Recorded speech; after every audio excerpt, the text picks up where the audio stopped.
Hi, this is Sarit Switzer, and welcome to the It Is Taught podcast, a podcast devoted to the teachings of Rabbi Shneur Zalman of Liadi as recorded in his most famous work, the Tanya. My hope for this show is to make these teachings accessible and relatable to the average person, regardless of prior Jewish education or affiliation. The episodes follow the prescribed daily study portions and are meant to serve as practical lessons in how to live your life as your true self and develop an authentic and powerful relationship with your Creator. I have personally experienced the effects the study of this work has had on me, and I'm excited to share what I can of this knowledge with you. So please join me on this journey of learning, self-growth, and connection with your source.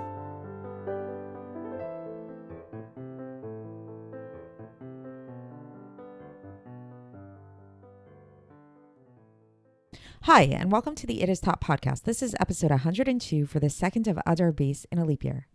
So have you guys ever been to a party that was kind of dead and nothing was really happening? It's pretty boring. All of a sudden, somebody walks in and the party starts. Like that person makes the party. You know, there's that one person who's super extroverted, super social, and somehow they walk into a room and that's when the party starts. So this is a principle that we are going to be discussing in today's Tanya, not so much in relation to parties, but in relation to other things, other activities that we do and things like that in our lives, where one small activity that we can do can actually elevate all the other activities that we do. So even if you had, let's say at a party, 4 people who are really dull and really not very interesting, and then you bring in that 5th person who's like full of life, that actually is going to make the entire party really come to life. So the way that this applies to the Tanya that we're going to be learning today, which is a continuation of chapter 34, is that if you recall, the topic that we've been discussing is this idea of how we can really integrate God into our lives in a way that will allow us to stay grounded and connect with God in a really grounded way. And we talked about how the way that we do that is really through studying his law and through engaging with God's law. And so obviously we have a lot of things that we need to do during the day, and it's not always possible to be involved with studying Torah and studying God's law 24 hours a day. Like we have to eat, we have to sleep. There's basic human needs that we need to do. And what we'll learn about today is that's fine. That's actually okay. And that through just a little bit of action, whether it is Torah study, whether it's giving charity, whether it's through prayer, all of these things, that small amount of time that the person allots or the small amount of money that the person gives to charity, this can actually elevate all of their actions, all of their money, everything. So just like you have that one really popular guy at the party who can bring everybody else to life, this is how it works spiritually as well. So let's get into the chapter so you can see a little bit more about what it is that I'm talking about, and we can discuss it more at the end. So here we go. So picking up from last time where we ended off talking about this idea that a person should study Torah and specifically Jewish law a little bit every day, at least once in the morning and at least at night, which is kind of like the minimum requirement. So then the Alter Rebbe goes on here and he said that even if a person only has a certain limited amount of time to study Torah, they should still have an intention that if God were to grant them more time, then he would use this extra time to study more Torah. And to be more specific with the language used here is the Alter Rebbe actually brings 2 citations, like to explain this in a more poetic kind of way, where the first one says, Tahor yadayim yosif ometz, which literally means he whose hands are pure will increase his effort. This is from Eov, chapter 17, verse 9. So basically saying that if a person has more time, meaning more pure hands, basically is the way it's saying it, then they should use this. They shouldn't just get lazy or whatever. It's like you should really utilize whatever time and ability that you have to study Torah. And then another citation here from the Gemara in Kiddushin, page 40a, which says, Machshava tova chule.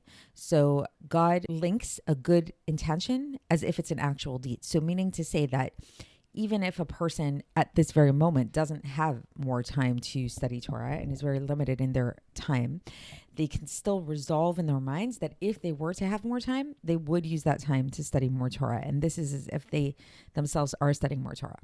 And then at that moment, and then the Alter Rebbe goes on and he says, and so too throughout the rest of the day, while a person is busy with their business and going to work and things like that, they can still be an abode for God in order to have God dwell within him through giving tzedakah, through giving charity, specifically through giving money that he himself earned. So it's like you go to work, you earn money, and then you give that money that you earned to charity.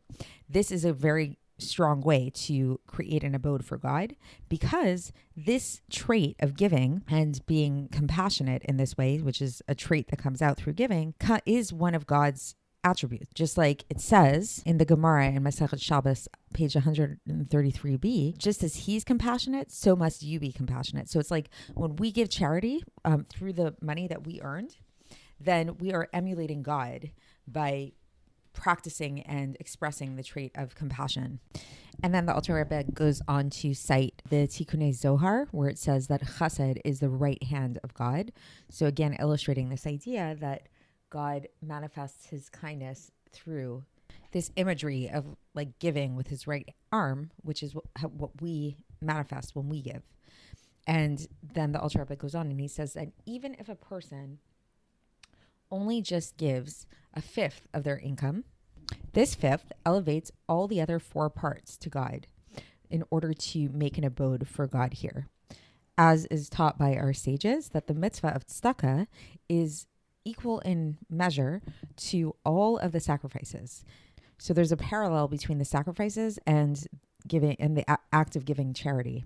And so we see here the Alter Rebbe teaches us an interesting principle that something interesting occurred in the giving of sacrifices, that through the giving of these sacrifices, all of the animal kingdom, all living creatures were able to be elevated through the offering of just one animal, or all of the plants were offered through just one meal offering. So for example, like there were different types of sacrifices. Some of the sacrifices were more vegetative in nature, like they came from like flour and oil and things like that. And some of the sacrifices were more from the animal kingdom. And so nevertheless, what the Alter Rebbe basically is teaching us here is that even though it's like when we would sacrifice, when we would offer these different things as sacrifices, like we were just giving a limited amount of the animal or the flour or the oil or whatever it is, that those sacrifices elevated within them, they sort of like took on the energy of the entire animal kingdom or the entire plant life of the world. And then in addition to this, not only is it that through our giving, going back to this thing of giving charity and how when we give just a fifth of our money to charity, this elevates all of our money together with it. The Alter Rebbe says that additionally, when we engage in Torah study and in prayer, then we elevate all of the food and the drink and all the things that we enjoyed from those 4 other parts of our money. In order to keep our body healthy, we elevate those also to God. So basically, to explain that just in a little more simpler, is that like, okay, we go to work, we make money, we use that money to buy food and nourishment and things like that for ourselves in order to be healthy and strong.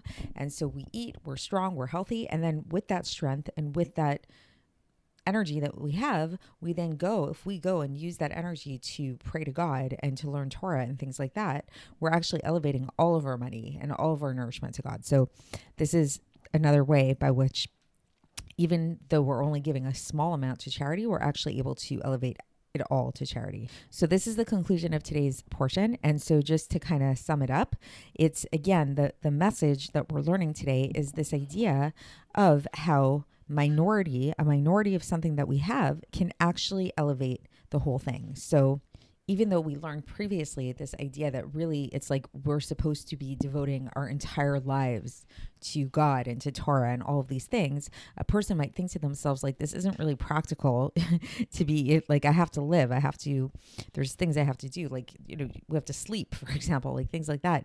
And so the Alter Rebbe is telling us to not be concerned about this, because basically, even if we're just giving a certain small portion to charity, or even if we're giving devoting just a certain part of our day and not the entire day to Torah study or to prayer, that portion and that Torah study, as long as it is of a sufficient amount, can actually elevate the entire rest of the day.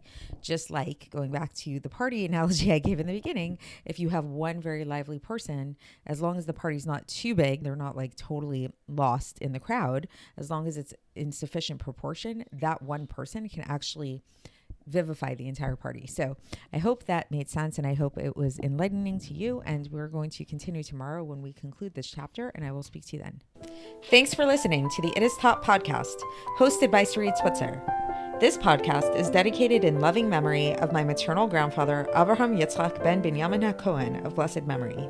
Music by Shoshana. If you enjoyed this episode and would like to support the show, please share it with others and subscribe on YouTube, Apple iTunes, Spotify, or wherever you listen to podcasts. And make sure to leave us a 5-star review. To find out more about the It Is Taught project, including more information on my soon-to-be published book, please visit our website, itistaught.com. To catch the latest from me, follow me on Facebook, Instagram, and Twitter. Looking forward to speaking with you tomorrow, and until then, have a great day.